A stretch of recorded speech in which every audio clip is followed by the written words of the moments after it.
And welcome back to the Crochet Crowd. This is video number 2 of the Aran Toggle Wrap. Last time I left you, you finished off on row number 18. Well, maybe you should have. And what you need to do at this point is that we're going to continue. At the time of filming right now, I don't know how many rows I'm going to do, but I'll put that as the part of the video title of how many rows that we will do today. It is Sunday, it is Thanksgiving weekend here in Canada, and it is the second week of October. For this particular video, you're going to need a stitch marker, and we're going to continue the journey.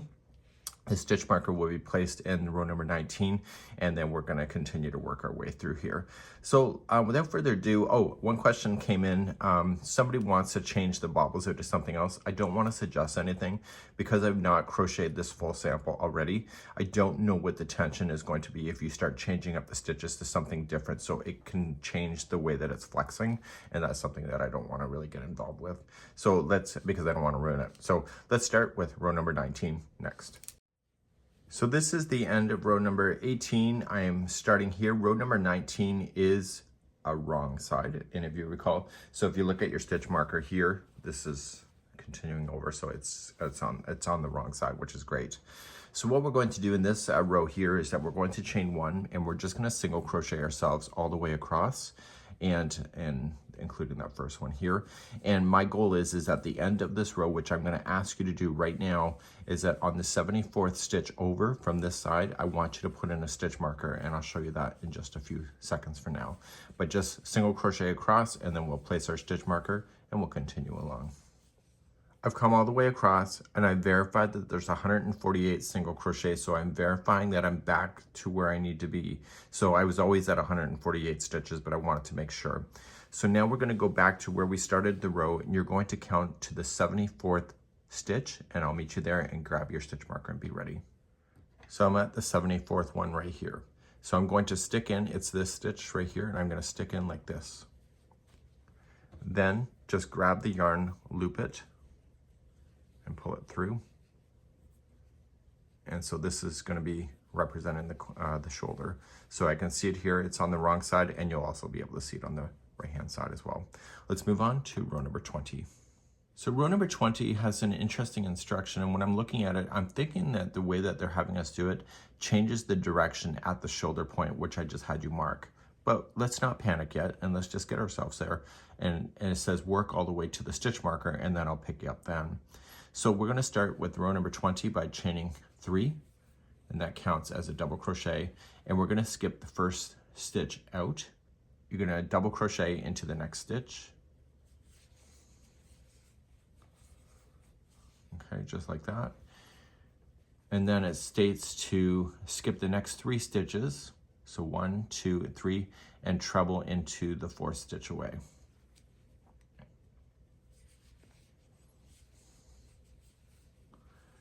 And in the 3 that you skipped, you're going to start with the first one here, and you're going to double crochet in each one of those.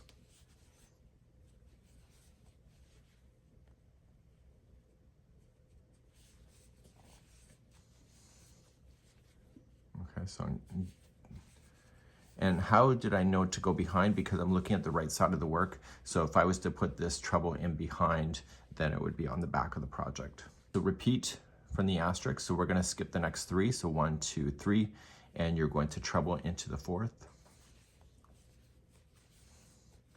And then you're going to double crochet into the 3 that you skipped.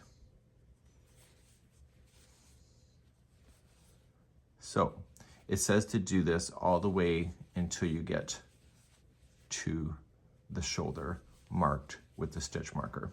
So we're going to continue this, and so just repeat this set of instruction, and I'll be right back until the stitch marker, and I'll see you back here in a second. So I'm coming all the way across and skipping 3, going to the 4th, and do you see this is where the stitch marker was? So this is the last time we're going to do it like this, going across on row number 20. And then we're going to change the direction of the arrow stitch, and I believe they're doing this so that the arrow stitch looks like it's facing down, regardless if you're looking at the back or the front, by changing what we're about to do. So we're going to skip the next stitch out, and you're just going to go and do the next 3. So this is the other part of the instruction. And then we're going to cross over in front of the one you skipped and do a front post treble. Sorry, just do a treble. Okay, and this is changing the direction of the arrow stitch. And that counts as the one that's coming in here. So you're going to skip the next one and then go into the next three. So this time you're skipping the first stitch out to leave space for the treble to go in, and then treble into the one.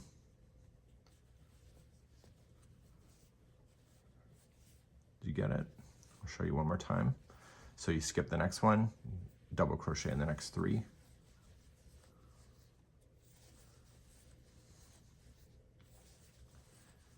and then treble into the next one.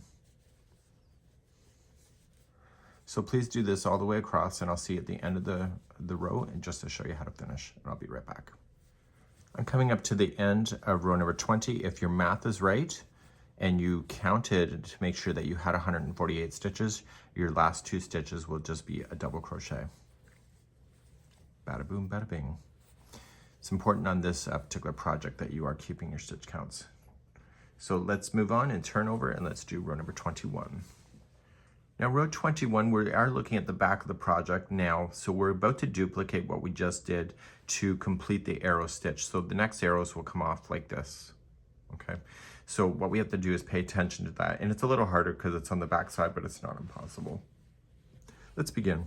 Chain 3, that's your double crochet to start, and then you're going to double crochet in here. So now what you're going to do is you're going to skip the first one and you're going to double crochet. See these double crochets? You're just going to match it. So you're just skipping the first one. Okay, so you skip this one and then you did the next 3. Then to do that, you're going to treble, and you got to flip it around, and you got to get that first one that's here. So if you just need to use your fingers and just kind of point it out where it is, it's right there. And it's a little awkward, and you're just going to double crochet, or sorry, treble crochet in there. Okay, so it's a little awkward at first. So the goal is that when you turn it around, that the arrow stitch will match each other. So now you are going to skip the next one and just do the 3 double crochets that you can see.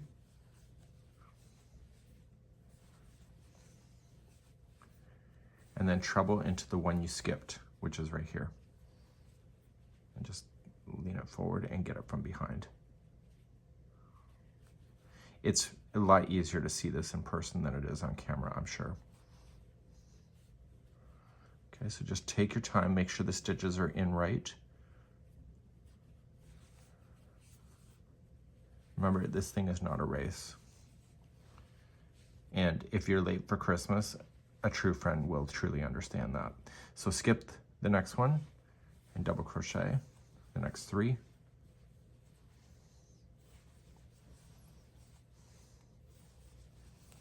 And then come into the one you skipped, which is right here. So I need you to go all the way to the stitch marker in the center, and then we're going to change direction of the arrow. And if you want to turn it around right now, you can clearly see that the arrow stitches are lining up. Please continue to the stitch marker. So I'm coming close to the stitch marker, which is the center, as you know it to be. So I'm just going to continue to do what I know up until that point. And then the arrow is going to change its direction. So you're just going to treble. And it does take getting a bit of getting used to. Now, this time we need to change the direction. So we're going to come into the one that has the arrow stitch here, the treble, and you're going to treble into that same stitch first. And then you were going to double crochet into the 3 that you skipped over. And when you double crochet, you got to stay in front of the work. So just push that treble to the other side of the work, okay? And get it out of your way so that you can keep these trebles on the back of the project. And just quickly check, make sure it makes sense, okay? So you're going to treble first. So you got to lay your treble in first, and then put in your double crochets in the double crochets on the front side here. And when I say front side, it's what you're looking at, not the front of the project. And let's quickly check again, make sure. And everything's looking good. So do this all the way to the end, and I'll show you how to finish off this row. If you're doing everything right, and by the time you get to the end, the last 2 stitches will be a double crochet. And this will complete row number 21. And when we turn around our work, we should be seeing the arrow stitch. So leave me a comment. Have you ever done the arrow stitch before? Is this your first time? And it's a really neat stitch. And in the center of it, when you have the stitch marker, the arrow stitch should be changing direction like it does. Neat. Let's begin row number 22. Number 22, just chain 3. And it says to skip the first double crochet. If you've not figured that out yet, it's the stitch that's coming out of, okay, the chain 3. I find that confusing in patterns, but this is an old pattern, so I do understand that. So starting in the very next stitch, just double crochet yourself all the way across. Do that, and I'll see you back here in just a moment to complete the next row. I'm coming to the end of row number 22. You will be doing number 22 again in the future, so there will be a time marker suggested when we get there. Okay, so this is the end. We're going to turn our work and begin number 23 and starting to do those bobbles. This is row number 23. 23 and 25 both have bobbles, but they're at different placements to make it look random. So as we begin number 23, you're going to chain 1 and you're going to single crochet in the first 2 stitches. So number 1 and this one. Okay, so when it says go in the first stitch, it means the first stitch, literally. And then just single crochet in the next one. It says to do a bobble. The bobbles, these are what people are suggesting to change. I'm not going to change anything. So we're just going to yarn over and just kind of keep things relatively loose and yarn over, pull through. And then once you pull through the loops like that, you are then going to pull through 2 loops and hold. You're going to yarn over again, and you're going to do this a total of 4 times. Pull through 2 and hold. So you will end up with 5 loops on the hook.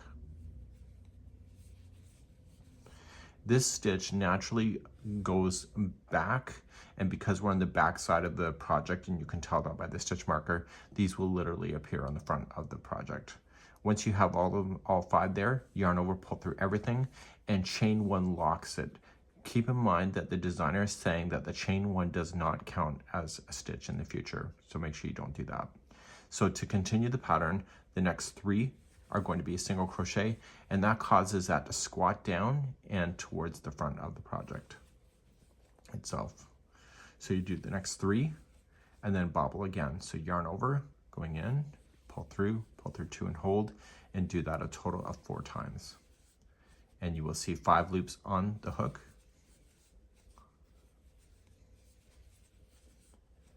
Pull through all 5 and chain 1 locks it, and then single crochet the next 3. I need you to do this all the way to the end, and I'll meet you at the end of the row in just a few seconds. I'm coming up all the way to the end. The second last stitch, in keeping with the count, is a bobble. So we'll put 1 in there, and then we have that turning chain to worry about to do the last single crochet in this row. This is row number 23. So once you get that done, just single crochet in the last turning chain, go right into the chain work, not into a space, so that it doesn't stay open. You can turn it over and you can see the work now of your bobbles. And let's begin number 24. Let's begin to do row number 24. You're going to chain 3. And then remember what it said, that the chain 1 that locks everything is not a stitch. So you're going to go right here and you're going to double crochet. So that's the one that is part of your bobble. Now here's the next 3 single crochets. So you'll double crochet in each of those. And then you'll jump to the next bobble. Okay, and it's right here. And then the next 3 single crochets, and you're going to do this all the way across, just filling in all the stitch work as you know it. And I'll be right back at the end of the row. So I'm coming all the way across here on row number 24, just keeping in sync with the stitches. And then finally at the end. So we're going to start row number 25 in just a moment. We're going to turn our work and let's get ready for that. So row number 25, as I promised, is a bobble row again, but we're going to change the location of the bobble so that they're not in the same position. So we're going to chain up 1 and place 1 single crochet in the first 4 stitches. So 1, 2, 3, and 4, and then this is where you start your bobble. Okay, so you already know how to do it at this point, hopefully. And the bobbles are still spaced apart from each other with the 3 stitches once they're done. So chain 1 to lock it, and then the next 3, and then a bobble, and etc. And I'll see you at the end of the row, row number 25. So I'm coming up to the end of number 25, and I've just got in my bobble, and the last 3 stitches will be single crochet. Don't forget that that turning chain is a stitch, and go right into the chain itself, not into a space. You're going to turn our work, and we're going to repeat a set of instructions, and let's talk about that, and you'll do that on your own. So a couple observations. The bobbles kind of push out the edge, so if that's happening to you, don't panic. We'll worry about that later.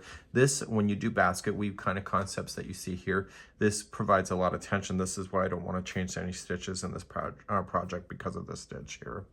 Now, I need you for rows number 26, 27, 28, 29 to repeat rows number 22, 23, 24, and 25. So I'm going to ask you to please go back in the video. We have video chapters assigned in the video description. If you want to go back, you need to go back and redo rows number 22, 23, 24, and 25 and build it up so that you end up with 4 layers of these bobbles in the end. I'm going to do that off camera, and I'll meet you back here on row number 30 in just a few seconds. And I'm back, and I finished my rows number of 26 all the way to 29. So this was repeating rows number, what did it say? 22 to 25. So you can see that there's 4 sets of bobbles. We're now going to move on, and we're on row number 30 and 31. And all we need to do then is to, and I'll cover both at the same time here, 30 and 31, chain up 1 and apply 1 single crochet in each. Don't forget that on the top of those bobbles, you don't want to include that chain 1 as part of it, because then you'll end up screwing it up. So you got your bobble here, and then your 3, and then your bobble. So once you get to the other side, turn your work, chain 1, and single crochet yourself back. So please do rows number 30 and 31 now. So finishing up row number 31, I'm noticing that there's an omission of information in the pattern, and it's not necessarily wrong, but it's kind of left you to assume that you're to do a step that's not listed. So this is the end of number 31. So what I need to do is that I need to get myself prepared for rows number 32 and 33, and what is missing? If you look at the pattern, it says repeat 20 and 21, and 20 and 21 is that arrow stitch. But remember when we did the stitch marker, we need to do that again. So start from counting from the first section of when you started number 31 and go to the 74th stitch, place a stitch marker so that at least when you are doing the repeat then for the next 2 rows of 32 and 33, you actually have that in place so that you can keep an eye on it. So that's what I'd recommend that you do. So we're about to start rows number 32 and 33, which is a repeat of 20 and 21. If you just missed the exit of the last clip, when we go to start this, we're going to repeat the rows number 20 and 21, which is the arrow stitch. But I recommend, it doesn't say to do this in the pattern, but I recommend doing that center stitch marker at the 74th stitch. So when you go to turn around now, I want you to use the video chapters in the video description, and I want you to go back to row number 20 and 21 and redo that work. And this is the arrow stitch, and you're going to be placing it in here. So I'm gonna rely on you to do that, and when I see you back here in just a few seconds, we're gonna start row number 34 together. So please do number 32 and 33 by repeating row number 20 and 21, and use the video chapters to come back. And you can use the video chapters also to come back to the spot as well, as we'll be starting at number 34 next. So I'm now back, and I have my rows complete. So I have 2 sets of arrow stitches here. So was that good for you as it was for me? So we're gonna begin, and we're gonna start row number 34. And in 34, we're just gonna do what we already know, is that we are just gonna chain 1 and just do 1 single crochet across. So please do that, and meet me back here in just a moment, and we'll start number 35. I'm coming up to the end, and we're gonna do another row. Let's turn our work, and let's do row number 35. Row number 35, just chain 3, that counts as your first double crochet. So you're going to go into your next one and just double crochet yourself all the way back across. And I'll see you on row number 36 next. I've now just finished number 35. I've already turned my work and now I'm ready for 36, 37, and 38. Let's take a look at the instructions here. I want to finish off on the next page, not this page. So what I'm going to have you do, I'm going to put a link in the video description of video, and it will say video 1, and we'll have left and right hand as usual. And there will be the link directly to those videos. For row number 36, I need you to repeat row number 2, which is what we did up here. Okay. And then I need you to do number 3, which is what you did up here. These are in video number 1. And then I need you to repeat row number 2 then. So you're doing 3 rows of 2, 3, 2 in video number 1, but you're not done. So use the video descriptions there to be able to fast forward in the time markers there. Once you have those 3 done, we're going to come back and we're going to start on page number 2. And I want to just finish off right here. So we're going to shape the neck back. So we're only going to do a portion. This is row number 3 that you have here. And then rows number 40 through to 44, what we're going to do is that we're just going to be repeating rows 2 and 3, and it's just basically that seed stitch, and it's only going to be going across 7. And what I believe that we're doing is that we're shaping the back of the neck area. So without further ado, let's do that. And so go on now to video number 1, and then when you come back here, I want you to click on to the time marker that says row number 39, and that's where I'm going to pick you up after that. And I'll see you back here in a few minutes. So welcome back, and we're ready for row number 39. So make sure that you are ready to do that, and we're going to proceed on. So we're now going to page number 2 for row number 39, and we're going to work row number 3, which you already know from video 1. And now that you've established it, you probably don't have to go back. And you're only going to do only 70 stitches. So what I would consider doing if I were you, grab another stitch marker. Don't be cheap about those. So then count 70 stitches, put a stitch marker in so that when you at least do this, then you know that you can stop exactly on the right one. So I'm going to do that for myself. So just count 70 stitches and put a stitch marker. So I've now placed my stitch marker on the 70th one. So last time when we finished row number 38, we were actually doing row number 2 of the pattern. So now you're just going to start again, and this will be row number 3. Okay, so you just chain the one that I had suggested, and then you're just going to continue to alternate between the 2 stitches. So this is in the front, make it in the back, and you're only going to go until the 70th stitch, and I will see you there in just a few seconds from now. I'm now at the end. The 70th stitch is next. I'm going to make that as a half double crochet at the end. Okay, so it was a front post double crochet before I did that. So what I need you to do, and I'm just going to give you verbal instructions now, you're going to completely do this whole next section. You have 5 rows to do: 40, 41, 42, 43, and 44. So when you go to turn, you're just doing that whole mock seed stitch as you already know it to be, right? So you just chain up 1 and then half double crochet in the first one if you want to do it this way. And then see, this is on the back, so it has to come forward. So I need you to do the next 5 rows on your own. Do not fasten off at the end though. Keep on right to 44, and that's where we're going to finish today's tutorial, and we'll be bringing you next time. We will continue working on this together. So please do these 5 rows all the way to 44. Here we are at the end of row number 44. I have finished off, but I have not fastened off. Okay, so make sure that you do this. So you're going to have, this is the front area. This is coming around the back of your head. So we want to leave this. Now I'm leaving my stitch markers in place because it doesn't say to remove them, and I don't want to mistake that later. So just leave in your stitch markers. Let's have a good time. And we're going to continue our journey next time in the next video as we continue this stitch along together with you. This is the Aran Toggle Wrap with Yarnspirations.com.